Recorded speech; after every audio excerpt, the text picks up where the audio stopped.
Good morning, it is the Book Traveller, and today I am here in Oslo, the capital city of Norway. A beautiful city if you ever get the chance to come and visit here. Absolutely stunning city, full of different types of culture, life, modern life, beautiful harbour, an opera house, all to explore. And I'm just up here at the National State Park here, the residence of the royal family, the royal palace behind here on the courtyard, sitting in the sunshine. Absolutely beautiful place, residence of the King and Queen of Norway since the 19th century. So what a perfect place, I thought, to come and have a final read of the last two chapters of the Sanctuary book here. And this will be the last two chapters of the book, so it's coming to a thrilling end. We've just left it in the last chapter where Bianca has created some sort of explosion in Zone 41. So let's see what the upshot of that is and how Pemberton takes the rest of the story ahead. So, chapter 32. My lungs were about to burst, my skin was on fire, but I had outpaced them for the moment. I was alone. Perhaps an hour and a half passed as I made my way north and west. Bianca had done her job well. As I ran, I looked over my shoulder and I saw the flames starting to build. One or two of the hexes I passed seemed to have blossomed into flame too. The supply pipelines she had found to set alight must have led there. I skirted them as best I could, and the few islanders running back and forth among the burning buildings seemed not to have noticed me. Bianca hadn't intended to burn the interior of the biobank, just the outside, she said, to draw as much attention as possible, but it had clearly spread. The other thing she said was the hydroponics had always been a fire risk. Water, electricity, oxygen. There was a surprising amount to burn. The dragon's guts Francis had shown me during my first days here must have looked wonderful blossoming into flame. A siren had blared for a while, harsh coughs of noise that seemed to be coming from every tree around me, but eventually I had run beyond the sound, and here, arriving at the stone circle, there was almost perfect peace. Darkness had fallen as I ran. The iron light of the moon lay on this empty arena, and the usually white stones were now pale grey. No birds sang, and although I knew now that the place was nothing more than another of Pemberley's fabrications, I could not help pausing, taking in the magnificent bleakness one last time before starting out across the plateau. The woods opposite me were empty. At the moment, I stepped into the cold, bare arena, and nobody stood along the path behind me, but almost by a trick of light, when I looked round again 20 seconds later, I was no longer alone. Ranged behind me was a band of a dozen islanders, part of the agricultural crew. A few more moved around to my right far enough to block off my exit if I turned and tried to run north. One or two were familiar to me, one especially so, but the gathering night seemed to have changed them into a gaunt, unemotional hunting pack. They fanned out around me, and Francis stepped forward. "Come back south, Ben," he called softly. "There's nowhere else for you to go." I stepped backwards. Francis and his men took another step towards me. "He murdered the man who lived in your cottage. He killed Kara too. You don't know what he is, Francis." "Thomas fell ill and died, Ben. I don't know what you think you saw, but I assure you John has no harm in him. Look at this place." My folding knife was in my pocket still.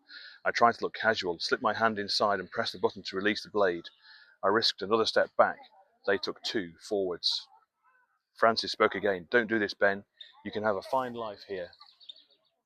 Another voice, higher, older, cut across him, and I paused, on the verge of pulling the knife out. "You're wasting your breath, Francis. He's quite deluded on this point." A few of the men shuffled aside and revealed her standing there, Angela Knight, looking serene in the frosted light of the moon. Her grey hair matched the standing stones around her, and something within her seemed to resonate with them too. "Bring him to me."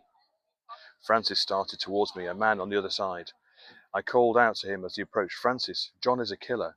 Anyone at our level, anyone who asks questions, they're disposed of. I'm sure he's made mistakes. He still created this place. He's in charge here, and you'll have to answer for what you did tonight." As I had found a point of leverage in him, and I spoke faster as he neared me.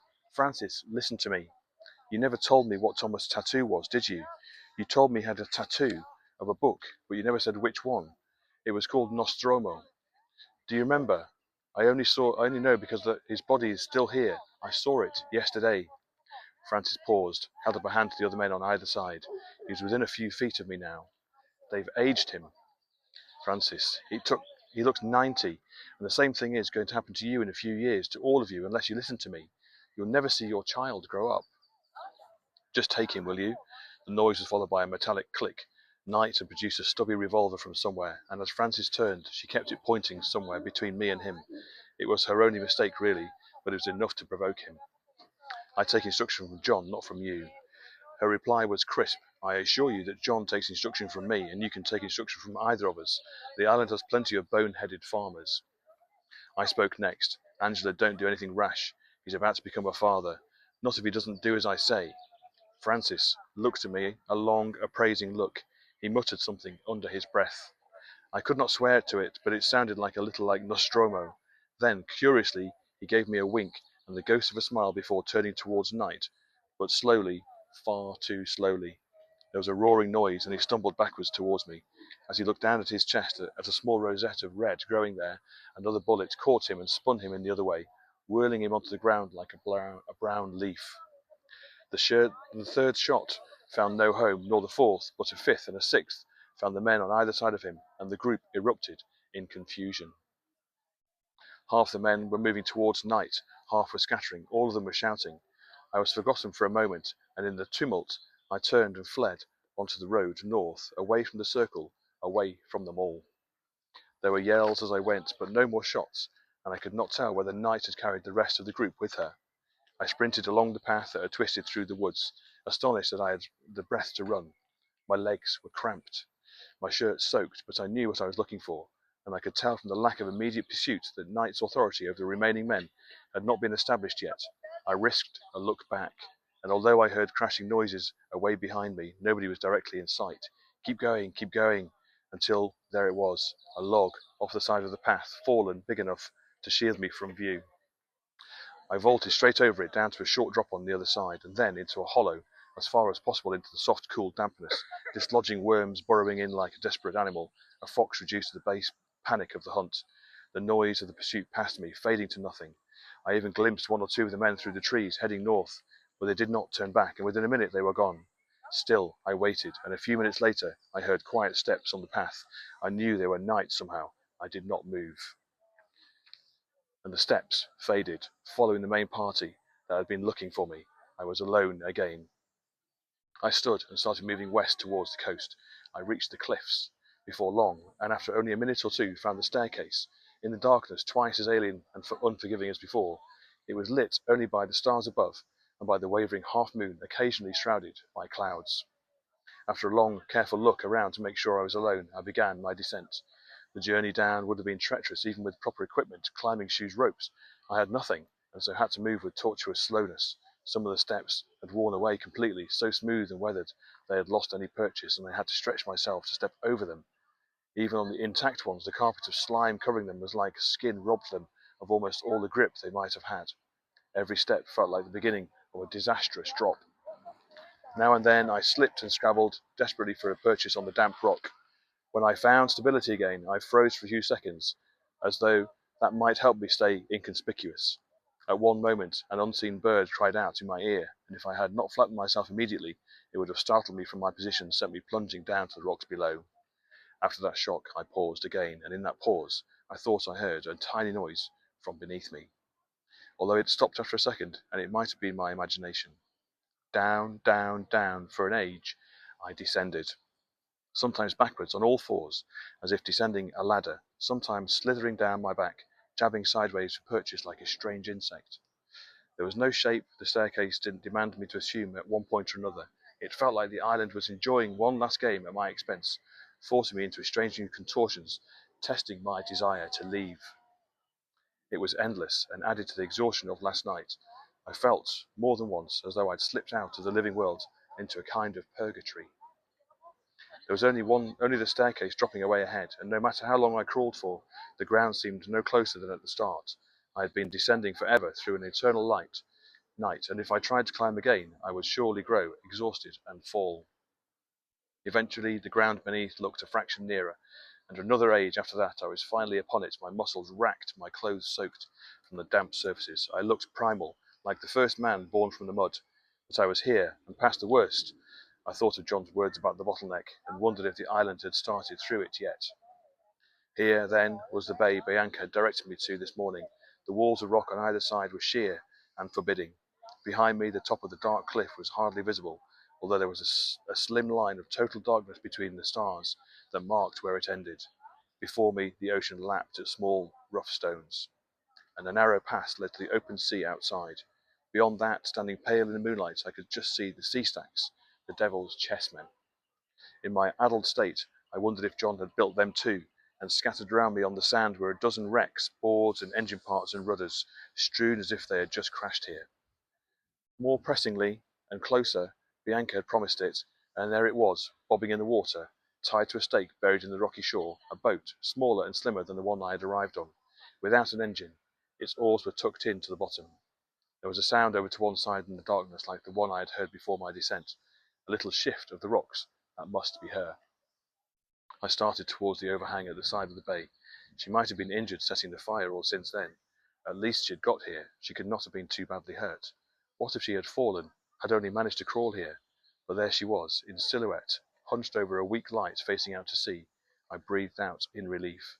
We would be able to haul ourselves into the boat and find the route south, away from here, back to the mainland, to sanity.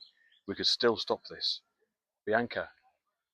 But as I got closer, the silhouette unfurled and rose, taller than me and broader, and topped by a shining dome.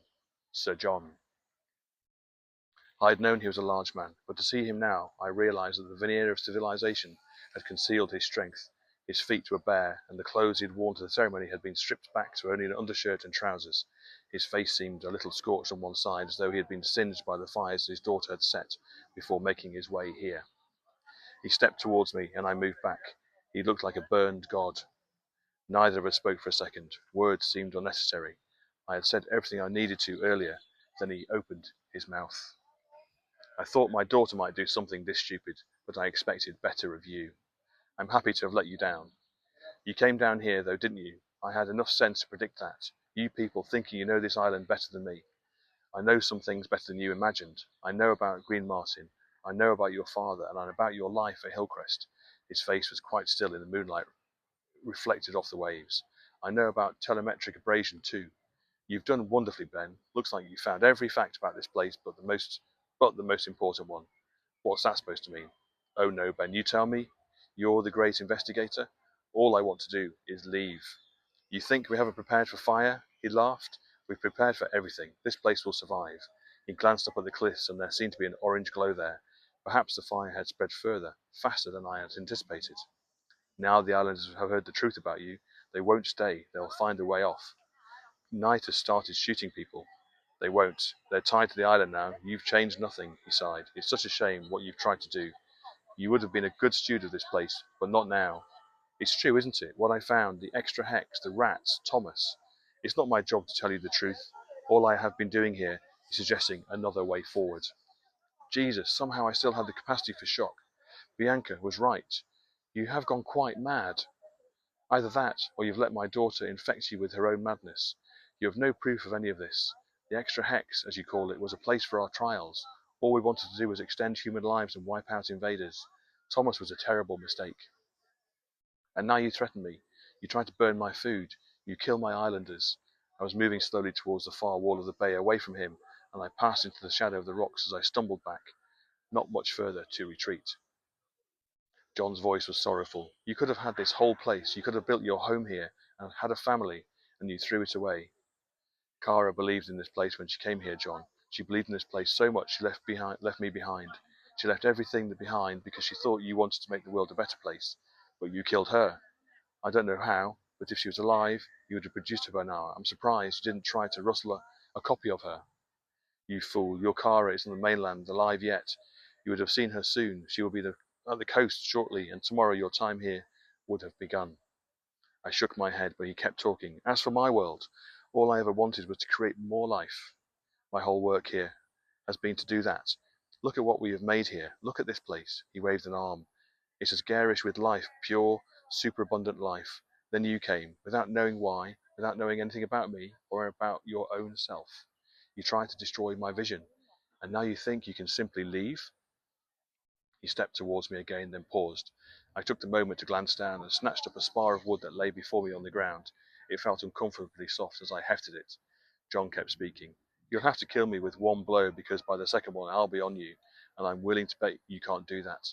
He took another step, his shoulders tensed and ready. He moved towards my left first, towards my painting arm, and knocked the plank from it. I should have grabbed a stone next, tried to stun him with it, but there was no time for that, none at all, because he leaned forward with a shoulder and bowled straight into me.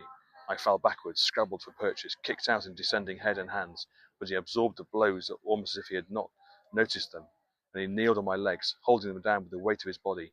Then he delivered a single blow to my face, hard enough to stun me, for my nose to pop in pain, and before I could recover his hands were around my windpipe, squeezing so hard I felt my head would burst. I looked up at him in that second. The only thought I was conscious of as I beat vainly at his head and neck, prized to his unyielding arms, was that I would die as I had lived, staring at his face. My portrait had needed more of the animal in it. The veins stood out on his arms, and his eyes was the only look of a beast intent on the single task of subduing its prey. I could not stay conscious much longer. The stars above him swam in and out, and the sound of the sea merged with the blood roaring in my ears. And then, after a few seconds, the pressure of his grip released. He must have relented. I heaved for breath and twisted to the side, pulling in air. Wonderful salt-laced air, never sweeter. John had changed his mind, was about to forgive me and explain it away. He was the benevolent man I had imagined after all. Bianca and I had made a mistake. Christ, the whole thing had been a mistake. But I was wrong. He had pulled back from me, and he was kneeling on the sand, looking directly ahead of him. His neck had something growing out of it, like the stem of a sapling, a knife handle, thick and malevolent, a swelling with dark liquid at its base, and holding the other end of the handle was Bianca Pemberley. He tried to turn, to swipe at her, but she was holding it firmly enough to resist him. The line of her mouth was grim, and she looked with concentration at the task before her. She twisted the blade, and it levered it sideways. He fell backwards, sitting upright and feeling the side of his neck as if in a trance. He looked at his hand, back at her, then to me, and managed to speak somehow, although I could not tell who he addressed. Just like your father. Bianca stood, patient, the muscles of her arm taut, until she judged the moment was right and withdrew the blade. Sir John Pemberley toppled onto the sand. He did not move. I left Bianca by her father, stumbled to the waterline, dipped my head in the freezing salt. My face was in agony, my neck too, from the imprints of his great hands. I drenched my head and looked down to find my reflection. Whenever the water was still enough for me to see myself, the pain grew too great again, and I had to disturb my reflection to get more. The image of my face in the water was a collection of shards. Bianca was behind me now, over my shoulder. Her voice was different down here, more confident. I knew it was strong enough to subdue the two of us by one, so I had to wait for his attention to be drawn. I pulled up from the water and turned to her. It felt as if the consequences of what we had done were spreading outwards from us, like crystals forming in a dish, and as I looked up at the night, they seemed already to be assuming huge and monstrous shapes in the air around us. Let's get you away from here. Bianca helped me stand and walked me carefully back to where the boat lay. How did you manage all this? How did you get the boat? It was washed up here, a little damaged but mendable. You repaired it alone? She nodded at her father's body. Being his daughter left me with a lot of freedom, enough to learn everything we would have taught me if he'd been considered me his heir. Why didn't he? It feels like he was waiting all his life for someone else to turn up, and he settled on you. Why me? She shrugged. I have no idea. We hauled the boat towards the water. Bianca had already stashed my painter's roll in the bottom of it. I don't know when, and seeing it brought a lump to my throat. I waited for her to get in, assuming I would push the boat down the shingle, but when I gestured for her to do so, she stepped back and gestured with her hands. Go. I'm not coming, Ben. What? You heard me. You've been waiting for this freedom your whole life? You don't want to see the mainland? Really see it? Of course I want it so much, but there's a lot to change here. She rubbed her brow, and for the briefest moment I saw in her face a shadow of her father. You're sure about this? Yes, I want to bury John, and besides, you know as much as you do about the things that he was creating. If there's time to stop it, then that's what you'll have to do, and if there isn't, someone should be in charge here. You'll make it back up the cliff all right? I brought equipment. What about Night?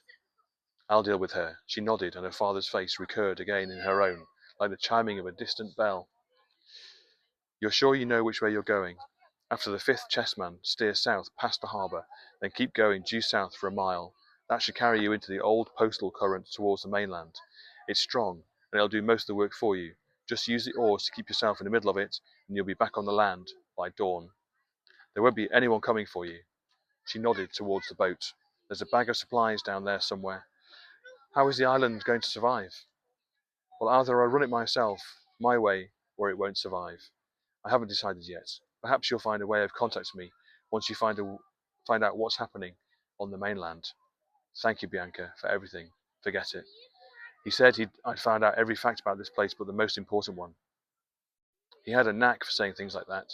You can forget that too. She smiled to me in the moonlight. Anything else? The painting? I'll look after it, Ben. She paused, but not because of who it shows. I looked back at the lump on the ground that had been her father. Were we right about him? He said he just wanted to create more life. She shrugged. Well, we'll know soon enough. I nodded. When I get to the mainland. If you can raise the alarm, halt the release somehow, then do so. But try not to tell them about here. You can leave me to worry about straightening things out. We're set for the future. Once I've brought him to heel. She nodded towards the cliff top. There was a lot of good in what he was doing. Goodbye, Bianca. She turned towards me, and for the first time she looked as if she belonged here. We hugged, awkwardly, and yet, even in that moment of warmth, of human connection, I shivered.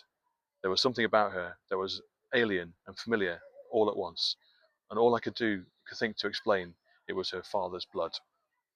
I climbed into the boat and left her on the beach, kneeling beside the body as the tide climbed towards them. Chapter 33, final chapter. I rode backwards from the moon through the cool night. The stars shifted above me and I could feel the current beneath. The air was almost still and my sweat had long since dried on me. My face was a mess, but I would tidy myself up when I got back to land. I couldn't credibly raise the alarm looking like this. For hours the island had been a lump on the horizon, slowly diminishing as I headed towards the mainland. It seemed impossible that the single dark swell hosted the miracles I had seen in the last weeks. An entire little world lay there, jeweled and perfect, once prepared for whatever storms lay in the centuries ahead, now on the brink of unraveling. Thanks to Bianca, and to me, I felt like the only survivor of the sea monster in the hall at the hub. Eventually the island was out of sight and the mainland ahead of me too. The only thing left was the boat and the current I sat in. No seals accompanied me now. The sea around me looked like a desert. I spoke, and my voice was flat above the gentle ripples of water about the boat's hull. He had the means to do it. He wouldn't invent something like that and not use it. I sounded as if I was trying to persuade myself. He'd clearly used his new technique on at least one human, of course, on Thomas. But what he had said about that on the beach, that it had been a mistake, that the whole aim was to extend life, that felt as if it could have been true as well. Perhaps he really had intended to help Thomas. Perhaps he had meant to use the technology to wipe out other invasive species, become the gardener he always dreamed of being. Wasn't that more likely? I was desperate. I knew and I remembered the documents Bianca had found. Why defend him further? His final lie about Kara being alive, being on the mainland now. I wept then.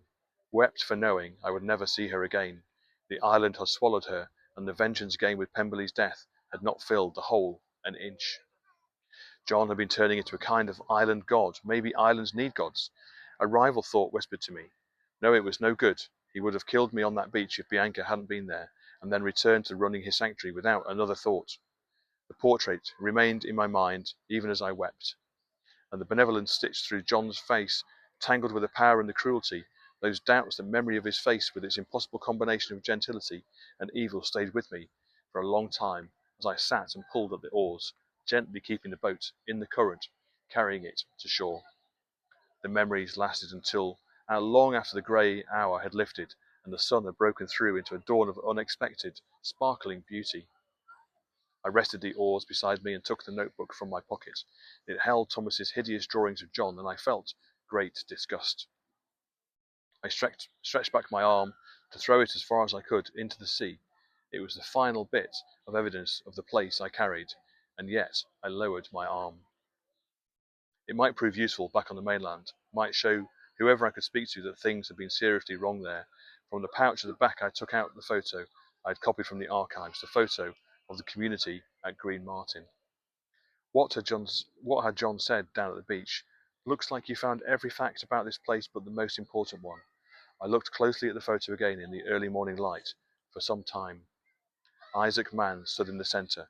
John stood before him to his right, his young double, recognizable even with a mop of hair, together with a woman who looked even like him, for me to guess she was his mother. Angela Knight also stood at Isaac's right. But John was glancing sideways in the photo, and I followed his eye line. There was a young woman standing on the other side of Isaac Mann. She had her hands crossed before her stomach, as though hiding it from view. It's not easy to see these things close up. Children can look nothing like their parents. It had been many years since her death, of course, and the photo was not before me now, but as the boat bobbed and creaked in the current, I saw that the girl was standing on the edge of the picture looked remarkably like my mother. The sound of the waves against the boat's hull drained from my ears, and I did not feel the breeze. My mother had always said she had me young. I counted back. The date in the newspaper when the community at Green Martin had fallen apart would have been about 6 months before my birth. It couldn't be. My father, the man I had thought of as my father, what about him? Another thought occurred to me. The way I had described him to others, a minor fraudster, he'd do anything for a little money, including, perhaps, pretend to be my natural father. I'd been sent to school at Hillcrest. How? And with what money? With the money from my uncle, of course. We had visited my uncle, hadn't we? At his home? He'd been away at the time. I'd never actually met him face to face. Then, whose money had been paying for my schooling? Who had ensured I was given a start in life? The same man who had done all that had also ensured that I would be given the opportunity to get close to him, and that, when the opportunity arose, I would seize it. The man who wanted an heir and an innocent at the same time. John Pemberley, a son of the community at Green Martin, but not the only child of that place. John Pemberley, my half-brother. I had leaned over to the water, and half the face of Isaac Mann looked back at me. I had heard the conversation in the chapel between Pemberley and Knight. He did well, making his way here. Better than I would have expected. He had insisted that whoever should inherit the island wouldn't have been groomed to it their whole life. He had never wanted Cara. I understood now. He had never cared whether she succeeded in her work here or not. Cara had merely been a way of getting to me. I twisted in my seat. There was the mainland at last. The boat was coasting towards the land ahead of me, the current still carrying me towards it. I hardly needed to row. A few shreds of cloud had drifted across the sun, and as they moved, its light broke through again, stronger now, and dazzled my sight. This was a bay, and from the structure scattered around its edge, I knew it must be the harbour of Pemberley's mainland estate. No living person was there to greet me, none, at least, except a lone figure standing at the dock with the rising sun behind her. She wore a long, dark dress, and as I drew closer, she grew familiar, greatly familiar to me. Hers was a face I had never painted before, out of a childish superstition. Yet, as the boat approached, as it drifted towards the concrete harbour, and her features grew clear, I saw she was strangely aged, a decade older, at least, than I was when I had last seen her. Her eyes creased, her hair quite grey. The creation that Knight had built, that Bianca had discovered, that Pemberley had wanted to release on the mainland, it was already here. The trees around the edge of the bay danced in the breeze, echoing with the sounds of birds and insects and small wild things. And my Cara, stood on the shore watching me approach, like the first angel outside Eden, waiting to see what would happen next on this sunlit and reborn earth. That is the end. So Cara did return, but obviously been affected by Pemberley's creations of error in aging process. Well, there we are. That was the Sanctuary. That's complete. Hope you enjoyed the reading from my various trips around European cities. And here we are. Leave you with a beautiful view of the palace here in Oslo. And until next time, catch me for another read. Thanks very much.